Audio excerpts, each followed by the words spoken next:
Thank you, Mr. Williams. I'll adopt the protocol so ably established in extending a very warm welcome and good afternoon to everyone. My task this afternoon is to share with you the Health Emergency Operating Center's situation report for today, Wednesday, October the 28th.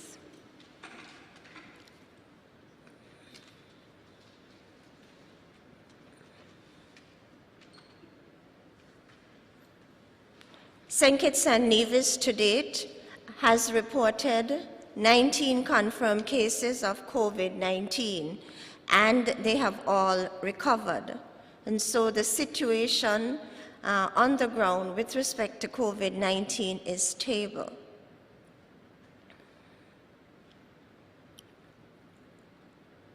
Last week, however, between October 19 to 25th, saw the largest number of COVID-19 cases reported globally. So even though the situation on the ground is stable, internationally that is not the case. Last week, over 2 million new cases were reported. The countries reporting the highest number of cases included the United States of America, France, Brazil, and the United Kingdom. Based on the World Health Organization's dashboard, over 43,500,000 persons have been confirmed or diagnosed with COVID-19 to date, and the total deaths are as high as 1.16 million. In the United States alone, they have confirmed 8.7 million confirmed cases, and over 226,000 persons have died so far. The United Kingdom, one of our source markets, they have reported over 875,000 cases and almost 45,000 deaths. In Canada, they've reported over 220,000 cases and almost 10,000 deaths. What's happening in the Caribbean region? In 33 countries collectively have reported over 266,000 confirmed cases, over 158,000 recovered, and over 4,421 deaths. So that just gives you an idea as to what's happening in the Caribbean region. In terms of island territories, Jamaica seems to be out at the front with over 8,000 cases so far, Bahamas over 5,000, Trinidad and Tobago is following close behind, Guyana is over 3,000 cases, Belize almost 3,000, Turks and Caicos almost 700, Barbados a little over 220, and the count goes on.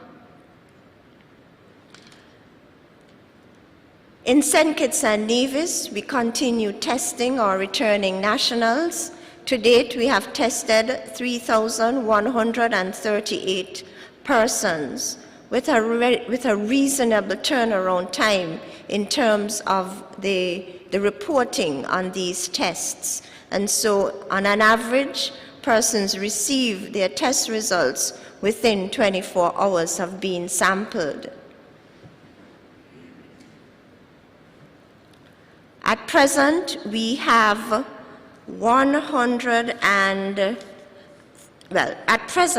38 persons in quarantine.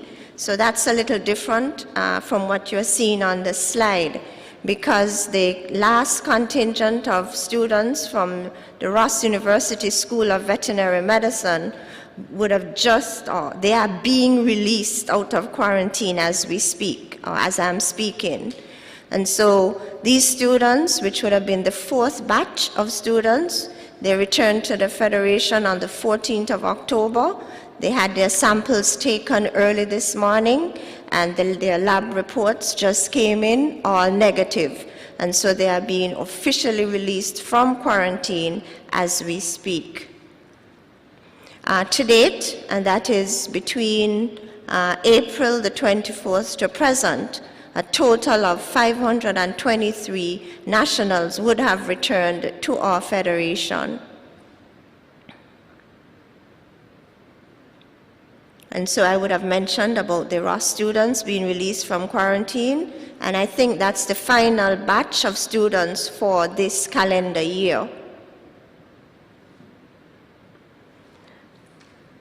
Okay, so what's happening with respect to the Caribbean bubble? About 3-4 weeks ago, we would have shared our intent in terms of participating in the CARICOM bubble. And so there are 8 territories included in this bubble, and these territories are Anguilla, Antigua, Barbuda, Barbados, Dominica, St. Lucia, St. Vincent and the Grenadines, Grenada, Montserrat. And so we've been monitoring what's happening in these islands very closely.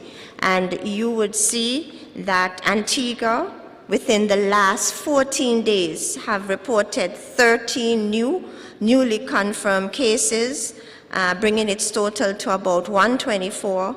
Barbados would have reported 25 new cases within the past 14 days, and St. Lucia is reporting an increasing number of cases. I think their head count within the last 14 days is 34, bringing their total yesterday to 73. Yes? And news coming out of St. Lucia this morning tells us that the Owen King European Union Hospital in St. Lucia is experiencing some challenges. 3 employees tested positive, and their outpatient services have been suspended for the next 2 weeks. Only emergency services will be performed.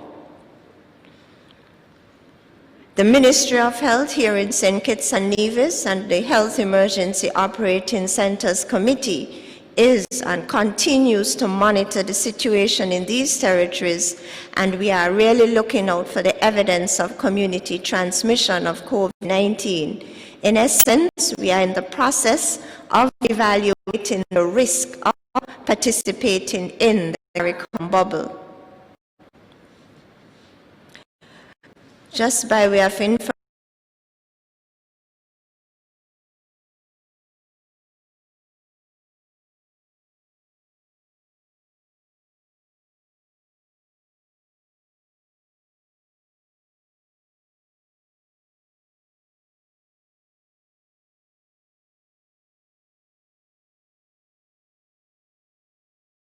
the Caribbean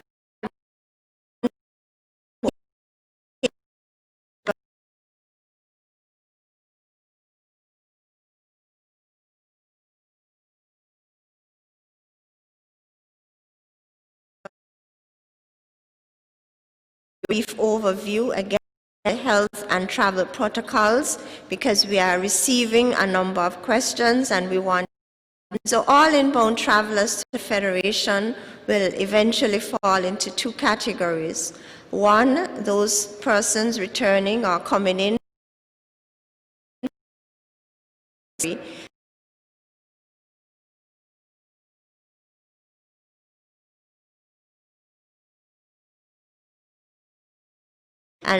and persons who would be coming in from the USA, United Kingdom, and further afield.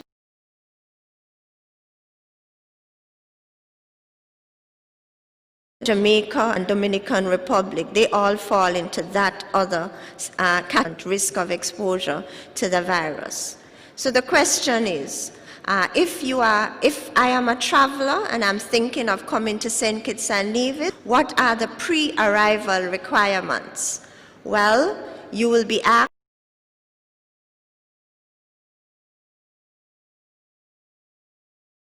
www.knatravelform.kn. There you will see the St. Kitts and Nevis entry form. Every traveler coming into the Federation will be required to complete this entry form. So if you're coming in by air or by sea, you would have to complete this form. You would also be required to provide us the result of a PCR test that must be done within 3 days of travel. So if you are coming to St. Kitts this Saturday, you would have had to go to your lab today, this morning, and to get your sample taken, test processed, to get the result by Thursday, Friday, ahead of boarding the plane on October the 31st.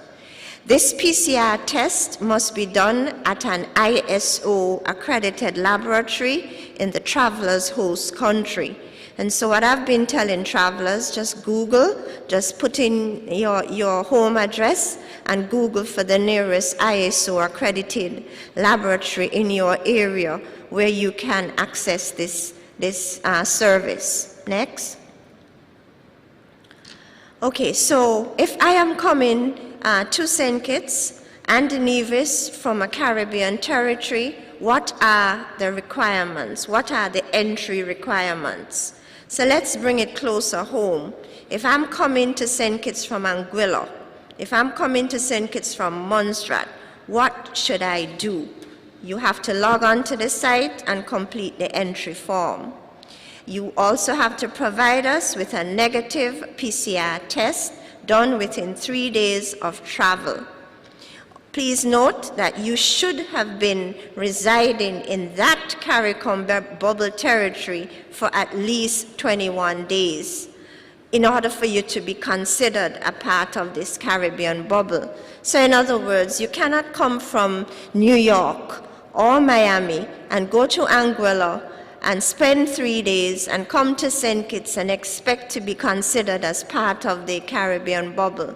You really should have been residing in Anguilla or Montserrat for at least 21 days. And then when you come to St. Kitts, once you meet the requirements, then you would be free to integrate without any period of quarantine or confinement. So if you come and land at RLB Airport from Anguilla or Montserrat, you would be asked to undergo a focused health screening at the airport. So the port health surveillance officer will be asking you a series of questions just to make sure that you are not exhibiting any of the COVID-like symptoms. Your temperature will also be taken. And so once you are not exhibiting any symptoms, once your temperature is normal, you would then be free to leave the health counter and move on to immigrations and customs and leave the airport and be allowed to integrate freely into our society. Now, you would be asked to download the St. Kitts and Nevis COVID-19 mobile app on your phone because we will be monitoring you for the first 14 days of your stay here in the Federation.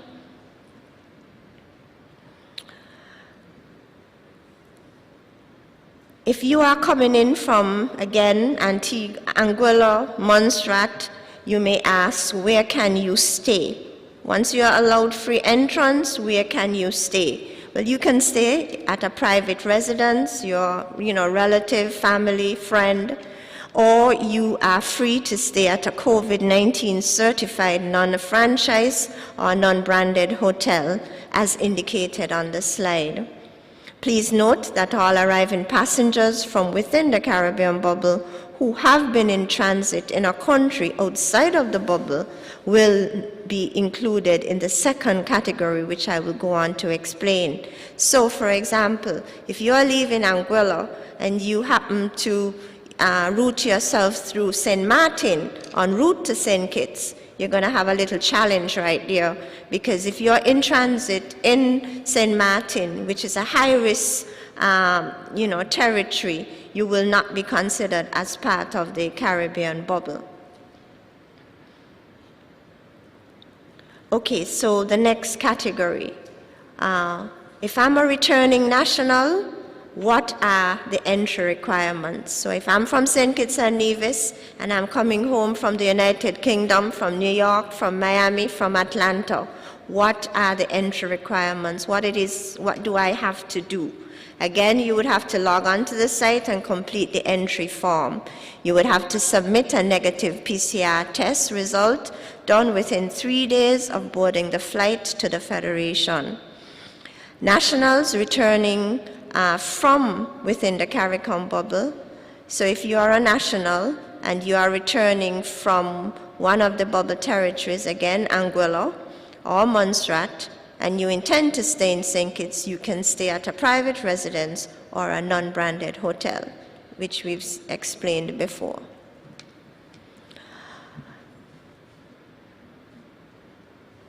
If you are a national arriving from outside of the bubble territories, if you are coming from United Kingdom, New York, Miami, where can you stay?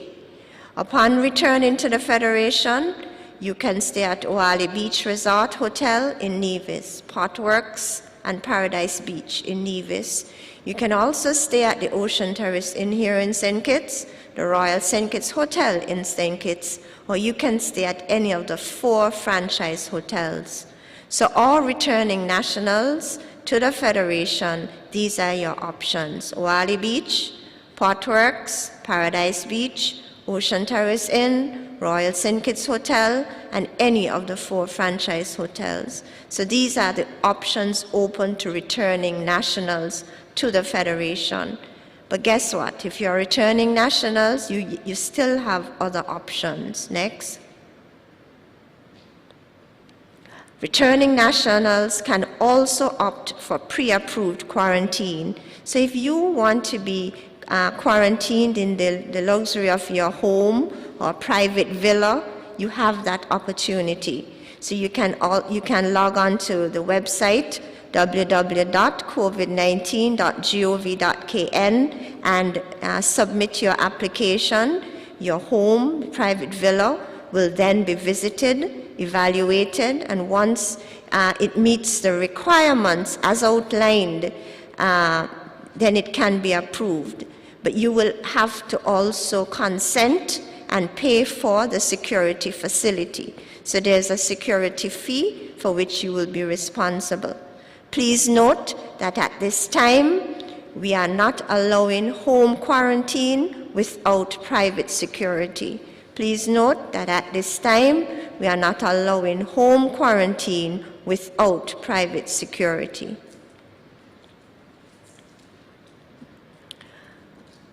Okay, so another very common question we are getting: what are the entry requirements for tourists and international travelers?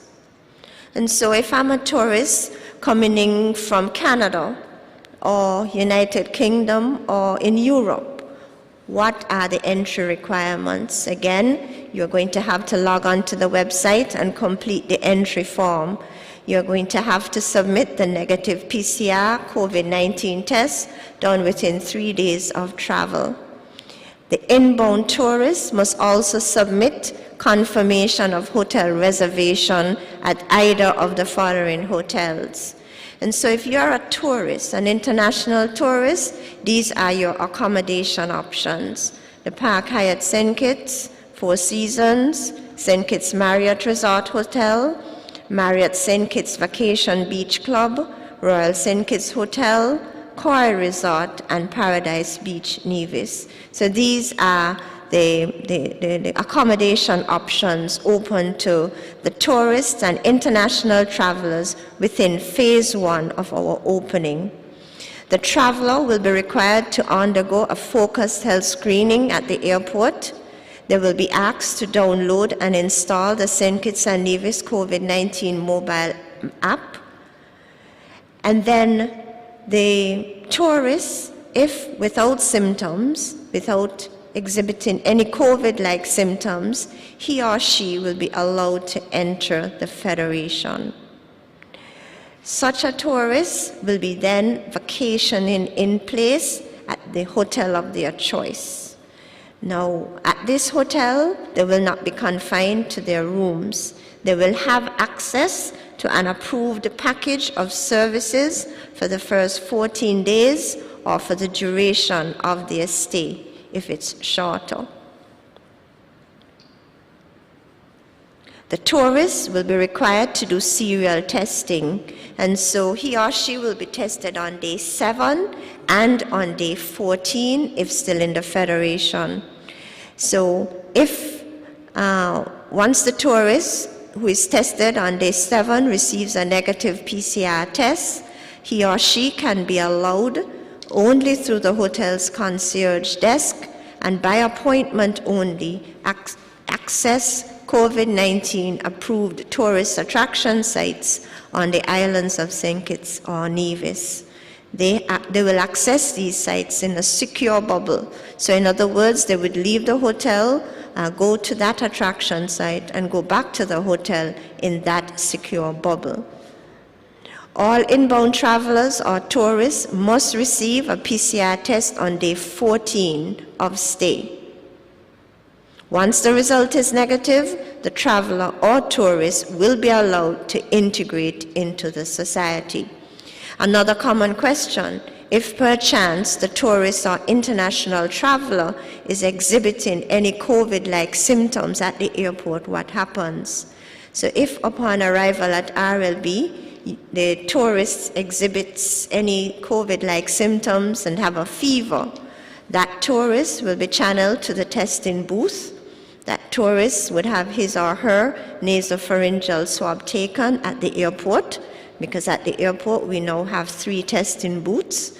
The sample will be sent to the next generation lab where it will be processed. The tourist, after leaving the testing booth, will be taken to the isolation room in the isolation center on the ramp at the airport, where they will be medically evaluated and triaged. And then a decision will be made as to where the tourist will go. They would either go or they will be transported to the COVID-19 ward, or if the tourist is just mildly impacted by this disease process, the tourist may be taken to the accommodation, because each of the accommodation sites would have identified a block of rooms for quarantine and for isolation of their guests. Okay, so this just provides you a quick update as to the status of plans for the reopening of our borders. So the Ministry of Tourism, St. Kitts Tourism Authority, the Nevis Tourism Authority, and members of the National COVID-19 Task Force would have conducted a series of stakeholder meetings and site visits to these hotel properties to evaluate the protocols and the packages of services they intend to offer to the high-risk tourists. And the goal of this exercise is to ensure that the services that they are going to offer will be done with minimum risk of transmission of the virus within these hotel properties. Ladies and gentlemen, our borders will be opened on Saturday. And based on what I would have said before, the condition or the COVID-19 outbreak is worsening in our source markets. I like to keep it real. Okay, and so the virus and the outbreak is worsening in the United Kingdom, it's worsening in Canada, and it's worsening in the United States of America. And we are opening our borders on Saturday. The flights are coming in, and I think it goes without saying that the risk of reintroduction of the virus to the Federation is very high. And there's a picture of a plane. However, I erred. I should have also placed a picture of a boat or a vessel, because it may not come by the plane, but it may come by the sea vessel. And so, what are we going to do to protect our Federation from the virus? We are doing all that we can to reopen safely. We must reopen, okay? We must reopen, And so we have put what we think is in place to do so safely.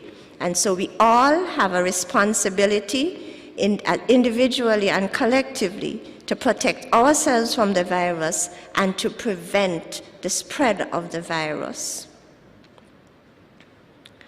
Johns Hopkins University research team tells us they conducted a research involving a number of COVID-19 positive persons in the United States.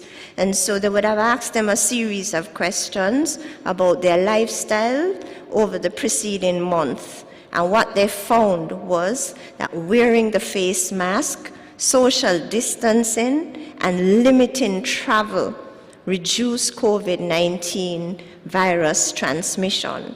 And this is very important to note, because we tell you these things week after week, but this just provides, the science is backing it up.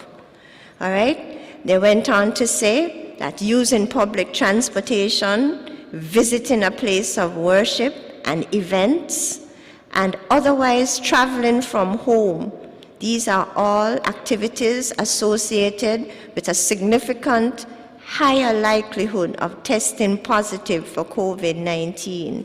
In other words, spending more time in public places was strongly associated with having a history of COVID-19. Ladies and gentlemen, what can you and I do to reduce the spread of this virus once our borders would have been open come Saturday? All right, so we need to continue wearing our face mask. Some of us may have gotten lax and forgotten the mask at home and taken a chance to go to a function without the mask. We need to be serious about wearing our mask at all times, especially when in public spaces.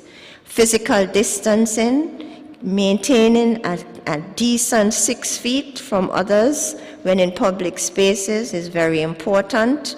Hand hygiene, the good old soap and water or the hand sanitizer, we need to make sure we have it in our bags, in our cars, etc. And avoiding crowded places. Very, very important, especially after next week, after those big flights would have landed. So very, very important. Choose a mask that tickles your fancy. It motivates you. It helps to ensure that you wear your mask. I want to just highlight 2 other health-related issues, because it's not just COVID alone, but as the Ministry of Health, it's our responsibility to make sure that everything else is okay. Dengue. Our neighboring islands have been reporting a surge in dengue cases. And here in St. Kitts and Nevis, we are enjoying increased rainfall. And so it goes without saying, the mosquito population will increase. And each of us have a responsibility to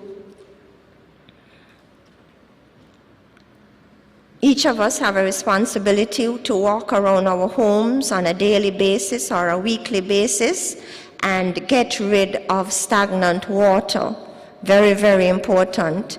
Make sure that our screens are intact to keep the mosquitoes out.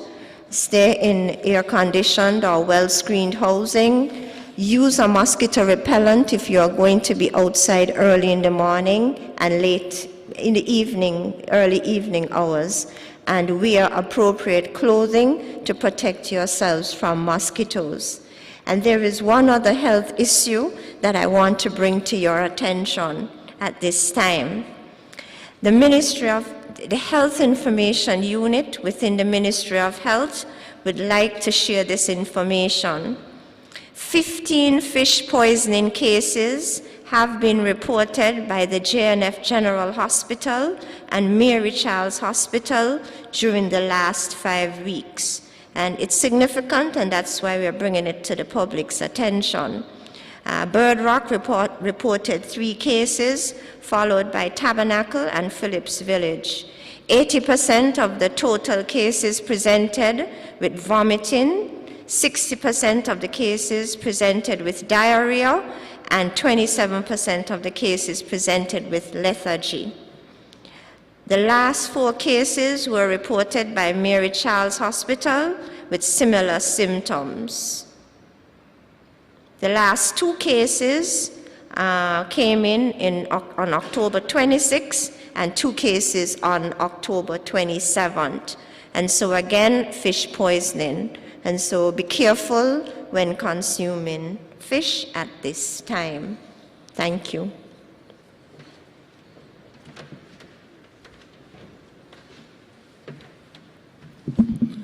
Thank you very much, Dr. Laws. That brings us to the question and answer.